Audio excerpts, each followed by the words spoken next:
Good morning class. Start करते हैं अपन। आपको कल मैंने एक नोट्स भेजा था जीएसटी का, तो उसी को अपन देखते हुए चलते हैं आगे। मैंने नोट्स भेजा था जीएसटी का। देखो भैया, उस नोट्स में मैंने क्या लिखा था उसको आप पढ़ते रहना, लिख लिया होगा, समझेंगे उसको।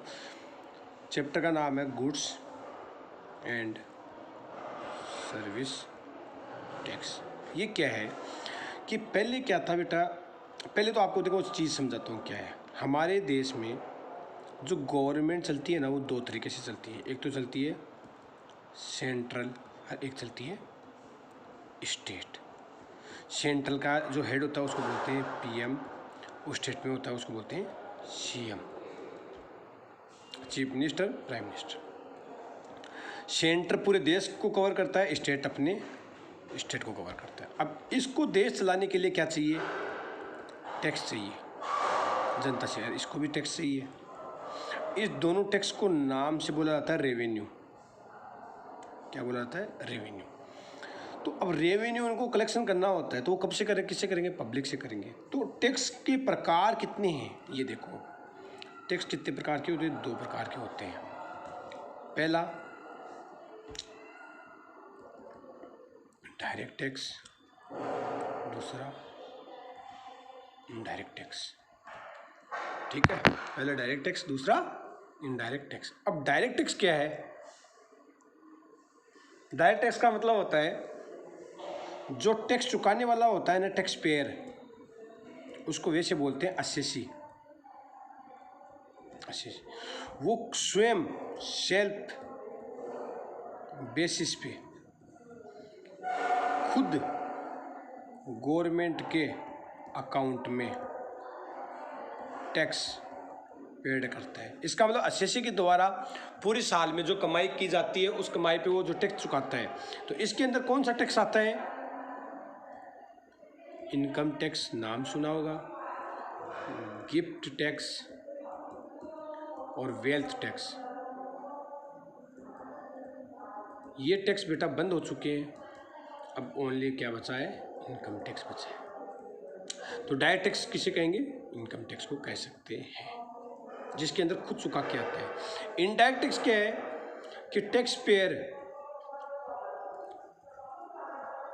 सेल्फ नॉट पेड टैक्स खुद नहीं चुकाता है। तो कैसे चुकाता है? जैसे सपोज करो आपने 700 रुपये की कोई बुक ली या कोई प्रोडक्ट लिया। अब 700 रुपये में लिखा हुआ आता है इंक्लूडिंग ऑल टैक्स। इसका मतलब हो गया कि वो वस्तु 100 रुपये की, 600 रुपये की थी, प्लस उस पर 100 रुपये का टैक्स एंड सरचार्जेज वगैरह लगा हुआ था, तब जाके वो कितने की बनी? 700 की बनी। तो आपने टैक्स थोड़ी चुकाया तो आपने ये, लेकिन आपने तो दुकानदार को दिया है टैक्स, गवर्नमेंट को चालान थोड़ी कटवाया है, गवर्नमेंट के खाते में थोड़ी जमा कराया है। When the tax paid the tax via word जहाँ हो जाए, इसका मतलब इनडायरेक्ट। आप गवर्नमेंट को चुका नहीं रहे हो, आप दुकानदार को दे रहे हो, दुकानदार होलसेलर को दे रहा है, होलसेलर मैन्युफैक्चरर को दे रहा है, मैन्युफैक्चरर गवर्नमेंट को चुका रहे हैं। तो ये डायरेक्ट टैक्स नहीं हुआ ना, इसको बोलेंगे हम इनडायरेक्ट टैक्स। अब इनडायरेक्ट टैक्स में बहुत सारे टैक्स आते थे, जैसे क्या?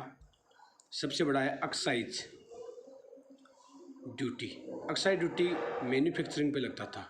किस पे लगता था? मैन्युफैक्चरिंग पे एक्साइज। उसके बाद में जितनी भी सर्विस थी उसका नाम था सर्विस टैक्स।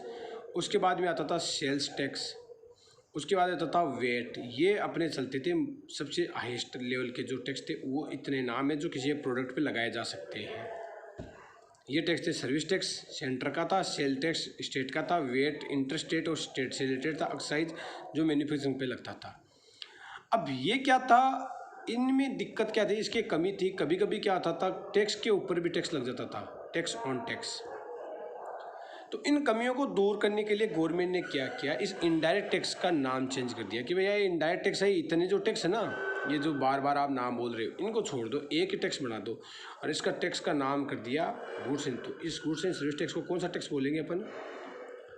इनडायरेक्ट टैक्स बोलेंगे। क्या बोलेंगे? Indirect tax. तो अब चलते हैं। तो गुड्स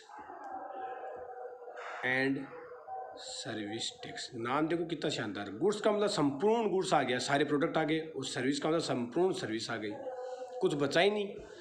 जितना भी गुड्स आप कहीं भी बन रहा है, बिक रहा है, ट्रांसफ़र हो रहा है, सेल हो रहा है, परचेज हो रहा है, उससे रिलेटेड हो जितनी भी सर्विस, ब्यूटी पार्लर की सर्विस,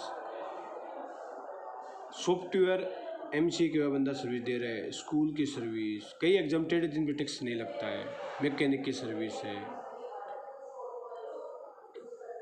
फाइनेंस सर्विस है, बैंकिंग सर्विस है, इंश्योरेंस सर्विस है, किसी भी टाइप की कोई भी प्रकार की सर्विस है, किसी भी प्रकार का गुड्स है, उन सब पे टैक्स लगा दिया और उसका नाम निकाल दिया क्या, गुड्स एंड सर्विस टैक्स। तो इसके अंदर सारे टैक्स आ गए बेटा, जैसे पहला EXCIS एक्साइज ड्यूटी, ये जो मैन्युफैक्चरिंग पे लगता था वो इसके अंदर कवर हो गया, सेल्स टैक्स इस पे कवर हो गया, वेट इसके अंदर कवर हो गया, सर्विस टैक्स पूरी आ गई, एटसेट्रा। किताब में देख के आपको सारे बता दिए जाएंगे, सारे इसके अंदर कवर हो गए, ये बंद हो चुके हैं। अभी भी कुछ ऐसे टैक्स, कुछ प्रोडक्ट ऐसे हैं जिनके अंदर अभी भी वेट और सेल टैक्स लग रहा है, अभी तक उन पर GST लागू नहीं की, जैसे पेट्रोल है, ड्रिंक है, दारू है, शराब, इन पे अभी भी, डीजल है, इस पे अभी भी क्या है, वेट ही लागू हो रहा है, समझ गए ना। तो अब ये गुड्स एंड सर्विस टैक्स क्या है, तो इसकी जो चर्चा है ना बेटा बहुत पहले से चल रही थी, बहुत मतलब ये मनमोहन सरकार की टाइप से लेके अभी तक भी कंटिन्यू चल रही थी। लेकिन नाउ अब समस्या ये आ गई कि भाई इसको लागू नहीं किया जा रहा था, तो संसद के अंदर बिल पास करते और वापस वो फेल हो जाता। लेकिन क्या हुआ, 2014 में after elected of the prime minister Modi ji, he was come to with GST in parliament and Rajya Sabha.